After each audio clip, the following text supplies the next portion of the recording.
નીરવભાઈ કેમ છો? બસ મજામાં. એકદમ ક્યાં બાત હે ભાઈ, જે રીતે ખેતીને પાણીની રિક્વાયરમેન્ટ છે એ રીતે સ્ટીલ ઇન્ડિયાની આ જે પ્રોડક્ટ છે એને પણ પાણીની રિક્વાયરમેન્ટ છે.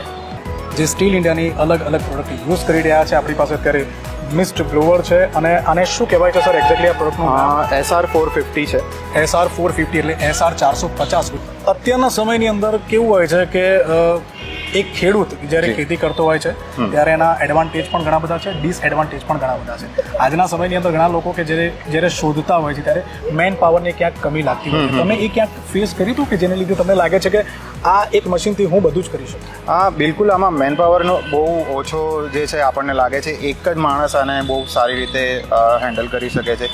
બીજું 20 થી 30 મીટર સુધીનો એરિયા જે છે તે એ ઊભા અહીંયાથી તમે થ્રો કરી શકે છે. તમારી પાસે જે પણ કેમિકલ હોય તે તમે અહીંયા ઊભા 20 થી 30 મીટરના ડાયામીટરમાં તો તમે હોરિઝોન્ટલ કે વર્ટિકલ જે છે તે તમે થ્રો કરી શકો છો.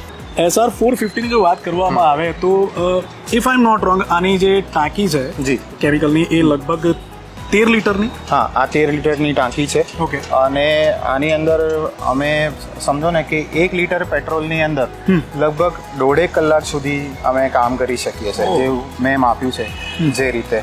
અને લગભગ એકાદ એકર જેટલી જગ્યા અમે આને કવર કરી શકીએ. જો તમે મેન પાવરની વાત કરો તો જો નોર્મલ તમે કોઈ પણ મશીન યુઝ કરતા હોય તો 2 થી 3 મેન પાવર લાગી જાય. જ્યારે આ એકલો જ માણસ જે છે તે 1 થી 1.5 કલાકમાં 1 એકર જેટલી જગ્યા કવર કરી શકે અને 1 જ લીટરમાં આ વસ્તુ પોસિબલ થાય છે. અચ્છા, મશીનના જોતા એવું પણ લાગે છે કે જે રીતે એને કેરી કરવામાં આવે છે જી. યુ થિંક એ બહુ જ હેવી છે? ના, હેવી નથી. તમને એ છે ને તે પાછળ એક કુશન સપોર્ટ કહેવાય એ પણ એક આપ્યું છે. બીજું એમાં વાઇબ્રેશન જે છે તે એન્ટી વાઇબ્રેશન ફેસિલિટી પણ છે મશીનની અંદર. તો જે પણ કામ કરે છે એને લઈને એનો બોડી પર ઓછામાં ઓછા વાઇબ્રેશન આવે છે. સ્ટીલ ઉપકરણ લાવે પરિવર્તન.